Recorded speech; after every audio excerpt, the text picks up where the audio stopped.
Boa tarde, estamos aqui novamente, professora Ana Caroline e a Roseli, professora de História, Filosofia e Sociologia, que vai conversar hoje comigo sobre a edição do Enem de 2023, depois de uma edição totalmente atípica da UFPR.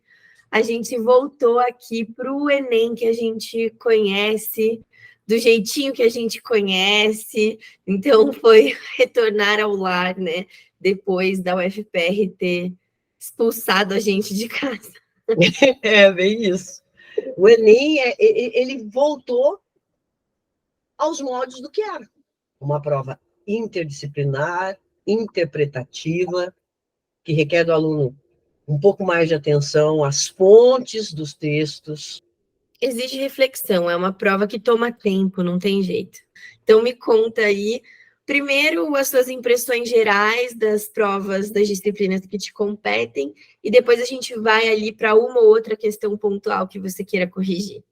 Como eu falei, né, a prova de humanas foi, no geral, uma prova temática. Engraçado, eu trabalhei em editora, e quando chegava a época de corrigir a prova, de separar as questões que iam para o material didático, era uma briga no departamento de Filo, Sócio e História, porque misturava tanto que eu falava, não, essa é minha, a outra falava, não, é minha também, e virava aquela bagunça.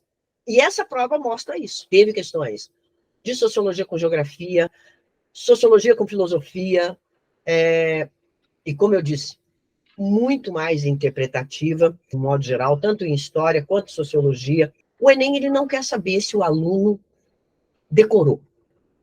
Data é uma coisa que já é ultrapassada há anos, há décadas. Nem em vestibulares, nem mesmo no Enem. A questão que mais me chamou a atenção foi a do Sartre.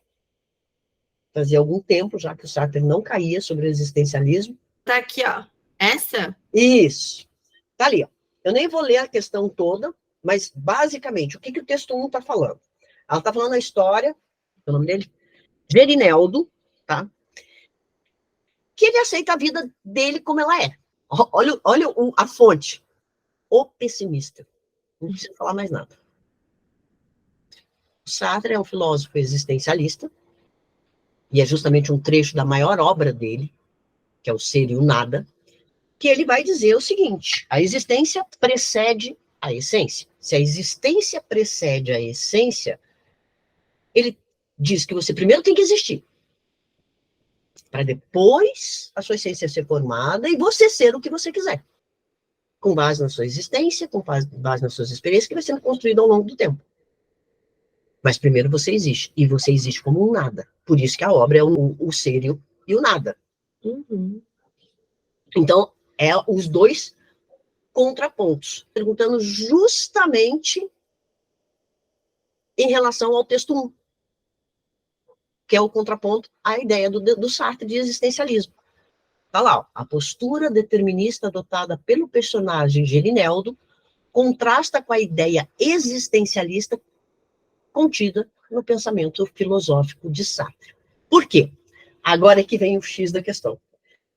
De um modo geral, foi aquilo que eu falei. Ela está contrapondo.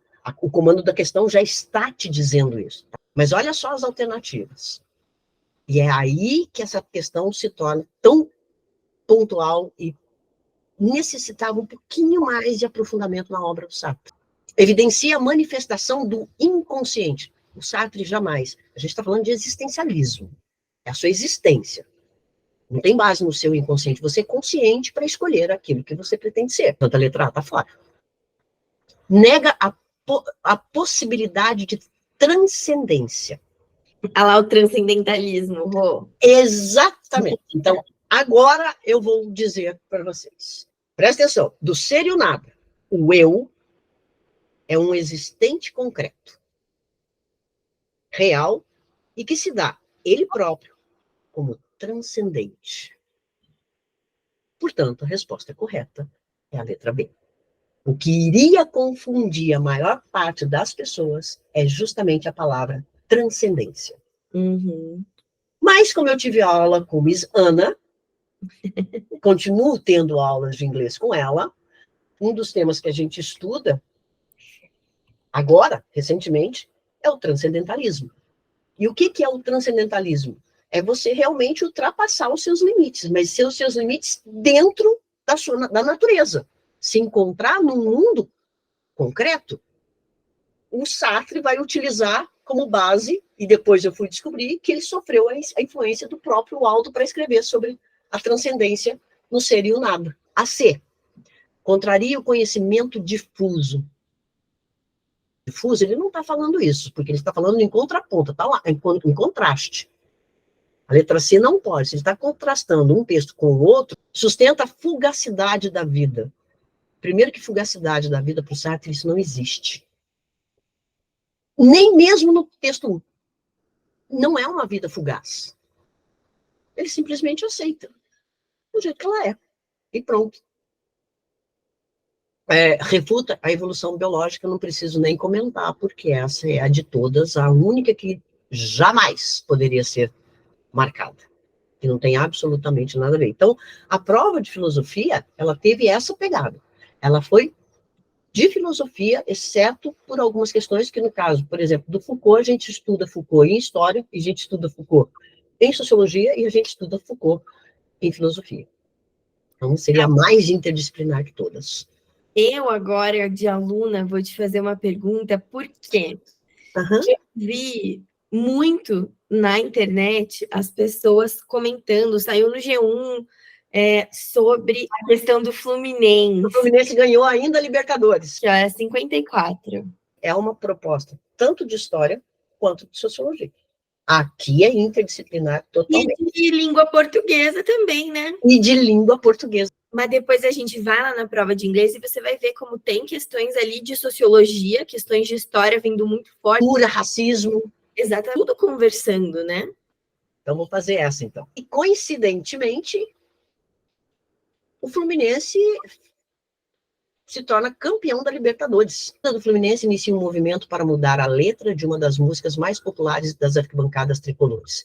Grupos pedem a remoção do termo mulambo imundo em uma provocação direta ao Flamengo. Mulambo é um termo que surgiu em Angola na época da escravatura e eles eram chamados de mulambos pelos senhores de engenho, os patrões das fazendas. Qual a mudança no comportamento social a proposta reportada no texto reflete?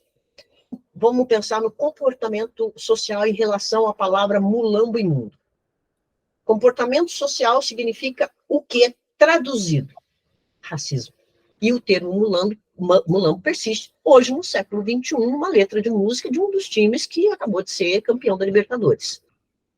Teve muita gente que me falou que ficou confusa entre duas alternativas. Uma delas foi essa: rejeição de costumes elitistas. Mas aí você está dizendo que só pessoas ricas são racistas. Exatamente. Repulsão de condutas misóginas. Bom, aí viajou. Aí não tem como.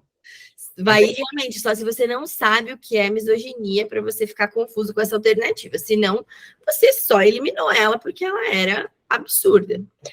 C. Condenação do preconceito racial. Tá aí, ó.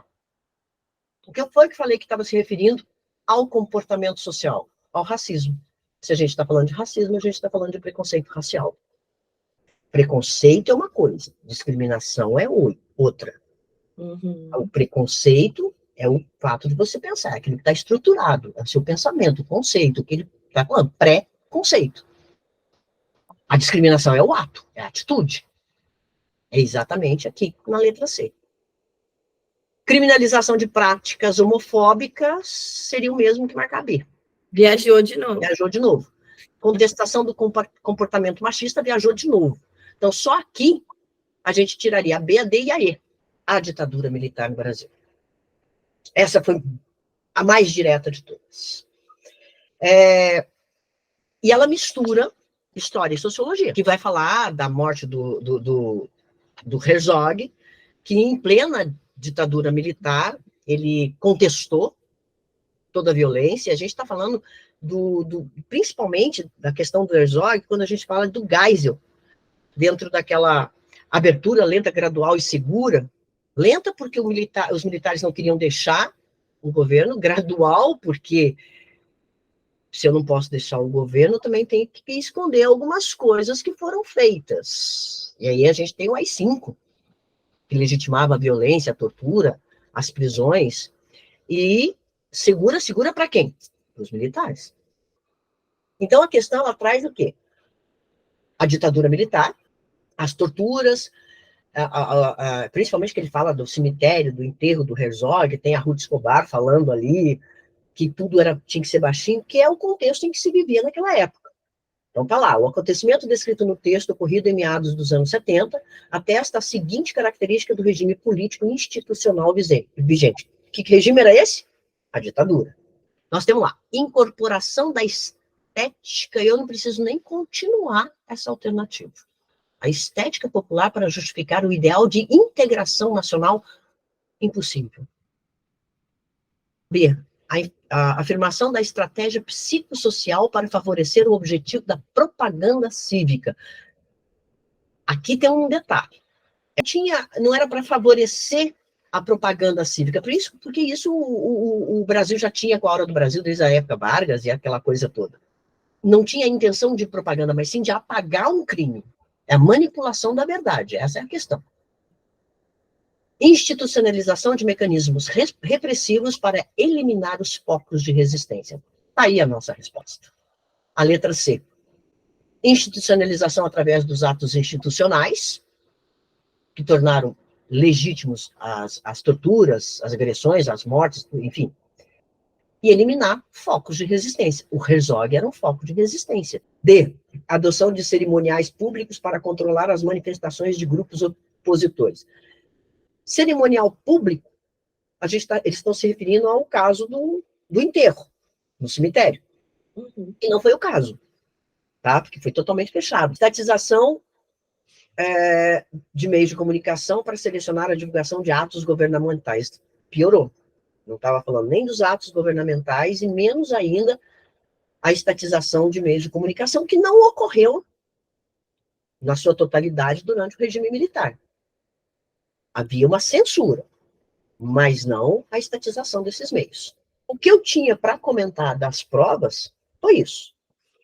Eu comentei a de história, principalmente porque tinha de sociologia, porque ela está falando da ditadura militar, ela está falando de propaganda, de estratégia, que é utilizado dos meios de comunicação, mas uma das coisas, só para fechar a sociologia, trouxe a cultura, o gênero. Gente, teve questões de gênero, sobre transexualidade. Foi fantástica essa prova. Eu amei. Teve Paulo Freire. Teve Paulo Freire. Nossa! Foi uma prova linda. Eu usaria em provas com os meus alunos.